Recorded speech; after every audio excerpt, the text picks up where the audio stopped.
Hello viewers, అందరూ ఎలా ఉన్నారు? ఈరోజు మన వీడియోలో వంకాయ ఆలుగడ్డ ఫ్రై ఎలా చేసుకోవాలో చూసేద్దాం. ముందుగా కడాయిలో 3-4 స్పూన్స్ ఆయిల్ తీసుకొని అది కొంచెం వేడయ్యాక 1 టీ స్పూన్ జీరా, 2-3 చిన్నగా చాప్ చేసుకున్న పచ్చిమిర్చి, ఒక చిన్న ఆనియన్ అండ్ కొంచెం కరివేపాకు ఇవన్నీ వేసుకొని కొంచెం ఫ్రై చేసుకోవాలి 1-2 మినిట్స్. దాని తర్వాత హాఫ్ టీ స్పూన్ పసుపు, ఇది కూడా వేసుకున్న తర్వాత ఒకసారి కలిపేసుకొని ఇక నేను హాఫ్ కిలో పొటాటోస్ తీసుకున్నానండి. అంటే హాఫ్ కిలో కంటే కొంచెం తక్కువ. సో ఇలా చిన్నగా ఇలా క్యూబ్స్ కింద చాప్ చేసుకొని వేసుకున్నాను.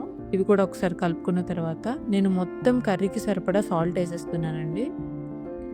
ఇంకా నేను ఆల్రెడీ ఒక హాఫ్ కిలో కంటే తక్కువ వంకాయలు కట్ చేసి సాల్ట్ వాటర్లో వేసుకున్నానండి. అవి కూడా వేసేసుకుంటున్నాను.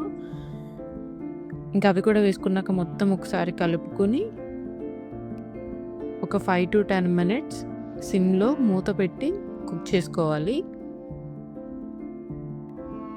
ఈ 5-10 మినిట్స్ లోపే మనం ఒక 6-7 వెల్లుల్లి నేను తొక్క తీసి పెట్టుకుని చిన్నగా చాప్ చేసి పెట్టుకున్నాను. అవి కూడా వేసేసుకుంటున్నాను. ఇంకా అలా 10-15 మినిట్స్ లో ఫ్లేమ్లో కుక్ చేశాక ఒక ఫుల్ స్పూన్ కారం అండ్ ఒక హాఫ్ స్పూన్ గరం మసాలా కూడా వేసుకోవాలి. నేను గరం మసాలా వేసిన క్లిప్ వీడియోలో మిస్ అయిందండి. మీరు అది కూడా యాడ్ చేసుకోండి. ఇంకా అది కూడా యాడ్ చేసుకుని ఒక 5 మినిట్స్ ఫ్రై చేసుకుంటే మన curry ready. Thank you for watching. See you in next video.